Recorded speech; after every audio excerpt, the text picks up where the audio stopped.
بسم اللہ الرحمن الرحیم۔ السلام علیکم ورحمۃ اللہ وبرکاتہ۔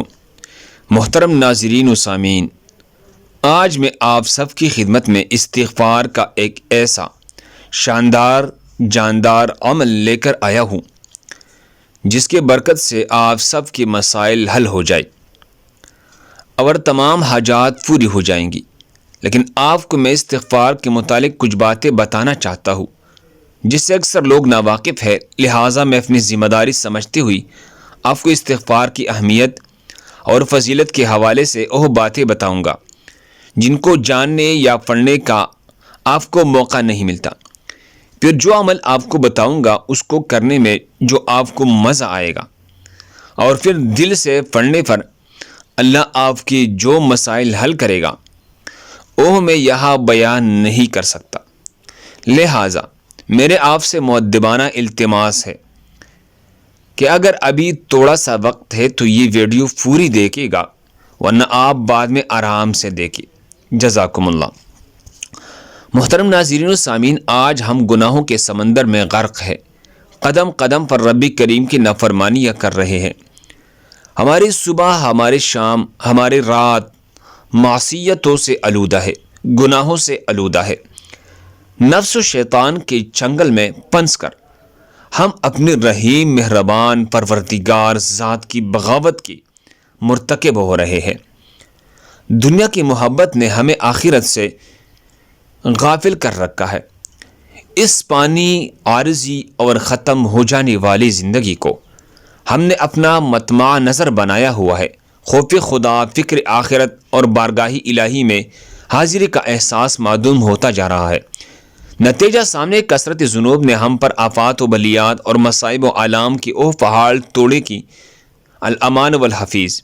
حالانکہ کتاب و سنت ہمیں اس بات سے آگاہ کرتی ہے کہ انبیاء کرام صلوات اللہ علیہم اجمعین، تمام انبیاء کرام کے علاوہ کوئی فرد بشر معصوم نہیں ہے۔ ہر انسان سے خطا، لغزش اور غلطی کا صدور ہو سکتا ہے، لیکن بہترین خطا کار وہ ہے جو اپنی کی پر نادم و شرمسار ہو، جسے اس حقیقت کا احساس ہو کہ میرا بدعمل محفوظ کر لیا گیا ہے، میرا رب مجھ سے اس بار میں یقیناً پوچھے گا۔ یہی وجہ ہے صاحبان ایمان کو بار بار گناہوں کی تریاق کی طرف متوجہ کیا گیا ہے۔ قرآن کریم کی 10 آیات مبارکہ توبہ استغفار کی اہمیت بیان کرتی ہے۔ سینکڑوں احادیث مبارکہ میں انابت اور رجوع الی اللہ پر روشنی ڈالی گئی ہے۔ ایسا نہ ہو کہ بندہ گناہ کا ارتکاب کرنے کے بعد مایوس اور پریشان ہو جائے، بلکہ کتاب مبین میں خطا کاروں کے واسطے صاف صاف اعلان کر دیا گیا ہے۔ اللہ کے رحمت سے نا امید نہ ہو، پھر سچے دل سے استغفار، توبہ اور باری تعالیٰ کے سامنے اقرار معصیت کی خیر و برکات دونوں جہانوں میں نصیب ہوتی ہے۔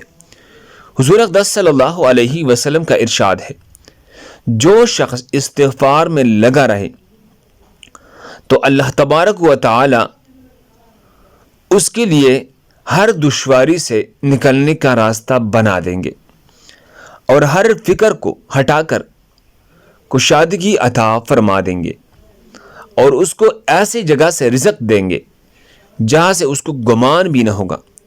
حضرت ابو بکر صدیق رضی اللہ عنہ نے عرض کیا، یا رسول اللہ صلی اللہ علیہ وسلم، مجھے کوئی دعا سکھائی جو میں اپنی نماز میں مانگا کروں۔ اس پر حضور اقدس صلی اللہ علیہ وسلم نے ان کو وہی مشہور دعا تعلیم فرمائی جیسے عام طور سے نماز میں درود شریف کے بعد پڑھا کرتے ہیں۔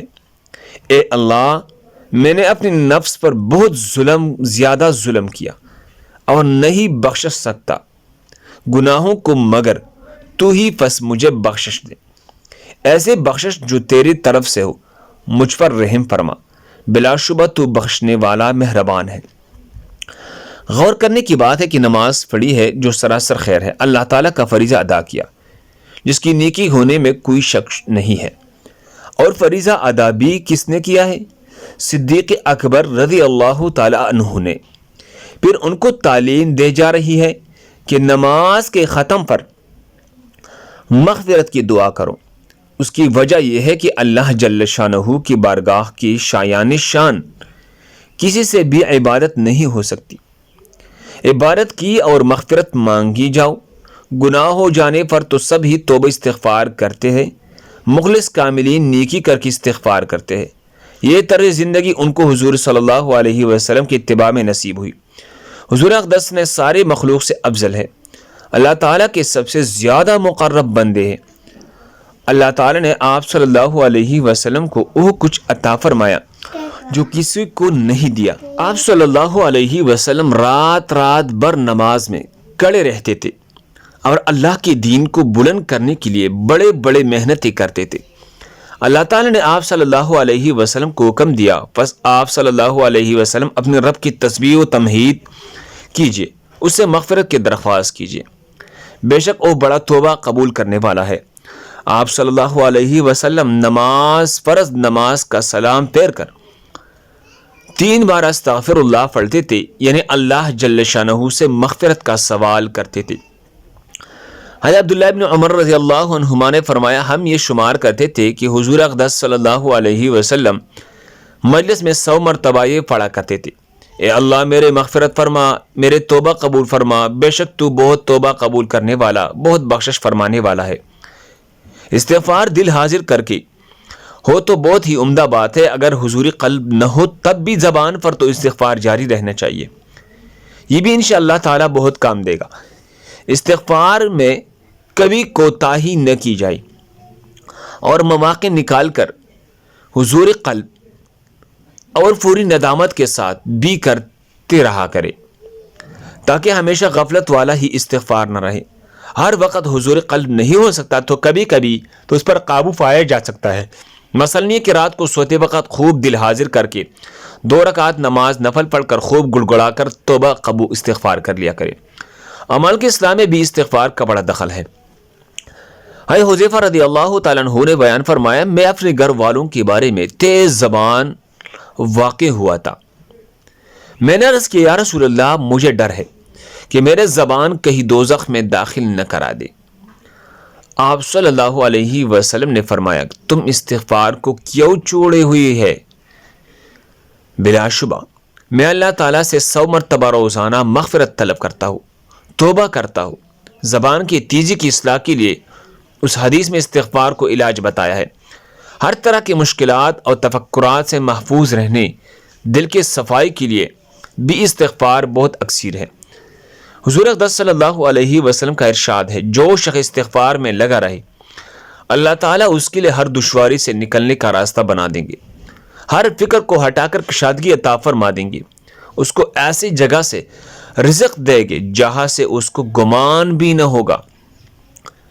استغفار کا عمل اللہ تعالیٰ کو بہت محبوب ہے۔ ایک حدیث مبارک میں جناب نبی صلی اللہ علیہ وسلم نے ارشاد فرمایا، جب بندہ اللہ تعالیٰ سے توبہ کرتا ہے تو اس کے توبہ سے رب کریم اس سے زیادہ راضی اور خوش ہوتے ہیں، جتنا تم میں سے کوئی اس وقت ہوتا ہے جب وہ اپنی سواری پر جنگل و بیابان میں جا رہا ہو، اچانک وہ سواری اس سے گم ہو جائے، اس حال میں کہ اس پر کھانا پینا بھی رکھا ہو، اس کی واپسی سے مایوس ہو جائے، ایک درخت کے سائے میں آ کر لیٹ جائے، ابھی اس حال میں ہو کہ دفاتن دیکھی کہ وہ سواری اس کے پاس کھڑے ہے، بس اس کے لگام تام لے، پھر مسرت و شادمانی کے عالم میں یہ کہہ بیٹھے، اے اللہ آپ میرے بندے ہیں اور میں آپ کا رب ہوں، یعنی خوشی کی باعث غلط جملہ کہہ دیں گے۔ جناب رسول اللہ صلی اللہ علیہ وسلم اپنے مبارک عمل سے بھی امت کو استغفار کی طرف متوجہ فرمائے۔ ایک حدیث میں ارشاد فرمائے، اے لوگو اللہ کے سامنے توبہ کرو، بے شک میں بھی دن میں 100 مرتبہ توبہ کرتا ہوں۔ بعض لوگ یہ کہتے سنائی دیتے ہیں کہ تم توبہ کے باوجود گناہوں سے باز نہیں آ رہے، تو پھر ایسے توبہ اور ایسے استغفار کا کیا فائدہ؟ حالانکہ حدیث مبارک میں جناب رسول اللہ صلی اللہ علیہ وسلم نے ارشاد فرمایا، جو شخص استغفار کرتا رہے اسے گناہ پر اصرار کرنے والا نہیں سمجھا جائے گا، اگرچہ دن میں 70 مرتبہ اس گناہ کا ارتکاب کیوں نہ کرے۔ مذکورہ حدیث مبارک کی تشریح میں علماء کرام فرماتے ہیں، گناہ پر اصرار کرنے والا ہے جو استغفار نہ کرے، گناہ پر شرمندہ بھی نہ ہو۔ ابن ملک فرماتے ہیں، جو کوئی معصیت گناہ کا کام کرے اور اس کے بعد استغفار کر لے اور اظہار ندامت سے کام لے، وہ برائی پر اصرار کرنے سے نکل گیا۔ گناہوں پر شرمسار ہونا، اپنے لغزش کا اقرار کرنا، اپنے جرم کا اعتراف کرنا، وہ مبارک و بابرکت عمل ہے جس کا توڑ شیطان کے پاس نہیں۔ امام اوزائی فرماتے ابلیس نے اپنے چیلوں سے کہا تم انسانوں کو کس طرح گمراہ کرتے ہو؟ وہ کہنے لگے ہم ہر طریقے ہر جہت سے انہیں گمراہ کرتے۔ ابلیس نے جواب میں کہا کیا استغفار کے بارے میں بھی تم نے انہیں گمراہ کیا ہے کہ نہیں؟ یہ سن کر ابلیسی گماشتوں نے کہا استغفار تو وہ عمل ہے جو توحیدی باری تعالیٰ کے ساتھ جڑا ہوا ہے، اس پر ہمارا زور کیسے چل سکتا ہے؟ ابلیس نے کہا میں انسانوں کے درمیان ایسی چیز پلاؤں گا جس پر انہیں استغفار کرنے کی نوبت نہیں آئے گی۔ امام اوزائی فرماتے شیطان نے انسانوں میں خواہشات تمناؤں کو پھیلایا جسے کوئی گناہ نہیں سمجھتا اور اس پر استغفار بھی نہیں کرتا، وہ اپنے گناہوں میں اتنا مشغول ہوگا کہ استغفار نہیں کرے گا۔ حضرت ابو سعید خدری رضی اللہ تعالیٰ عنہ کی روایت ہے کہ جناب نبی کریم صلی اللہ علیہ وسلم نے ارشاد فرمایا بے شک شیطان نے حق تعالیٰ سے کہا تھا اے میرے رب تیرے عزت کی قسم میں ہمیشہ تیرے بندوں کو گمراہ کرتا رہوں گا جب تک ان کی روحی ان کی جسموں میں موجود رہیں گے۔ جواب میں اللہ رب العالمین نے ارشاد فرمایا میرے عزت کی قسم، میرے جلال کی قسم، میرے بلند مرتبے کی قسم، جب تک میرے بندے مجھ سے مغفرت طلب کرتے رہیں گے میں انہیں معاف کرتا رہوں گا۔ تو یہ کچھ تفصیل تھی استغفار کے حوالے سے۔ اب آپ کو عمل کے حوالے سے بتاتا چلوں کہ جتنے اذکار ہے بزرگوں کی تجربات ہے، ایک شخص ایک کلمہ بتاتا ہو، دوسرا شخص دوسرا کلمہ بتاتا ہے، جیسے حکیم اور طبیب اور ڈاکٹر ایک ہی بیمار کو مختلف دوائیاں تجویز کرتا ہے، علم کے ساتھ اس کا تجربہ بھی جمع ہے۔ بزرگان دین، علماء دین اور مرشد حضرات بھی اس طرح اس شخص کا درد اور غم سن کر کے کوئی کلمہ عنایت کرتے ہیں تو ساتھ تجربہ بھی ہوتا ہے کہ بھئی 25 مرتبہ روز پڑھو، 100 بار پڑھو۔ تو اسی تجربہ کے بنا پر استغفار کا عمل شیخ الاسلام ابن تیمیہ نے لکھا ہے جو شخص روزانہ کم از کم 1 مرتبہ استغفار کرے، 40 میں کوئی ناغہ نہ کرے، مکمل 40 دن پوری ہو جائے، اس نے کسی دن بھی 1000 سے کم استغفار نہیں پڑھا، 41ویں دن اس کے تمام مشکلات حل ہو جائیں گے، اللہ رب العالمین اس کی پریشانیاں دور کر دے گا اور اس شخص کی دعا قبول ہو جائیں گی۔ جو بھی دعا اللہ سے مانگے گا اللہ اس کو دے گا، اس کی دعائیں قبول ہوں گی۔ امید کرتا ہوں آپ سب کو آج کا عمل پسند آیا ہوگا، تو پسند آنے پر ہمارے حوصلہ افزائی کے لیے ویڈیو کو لائک لازمی کیجیے، اور یہ ویڈیو آپ نے آخر تک دیکھے تو اس ویڈیو کی نیچے کمنٹس میں کوئی بھی اللہ کا خوبصورت کا نام لکھ کر ہمارے حوصلہ افزائی کے لیے ویڈیو کو شیئر بھی کر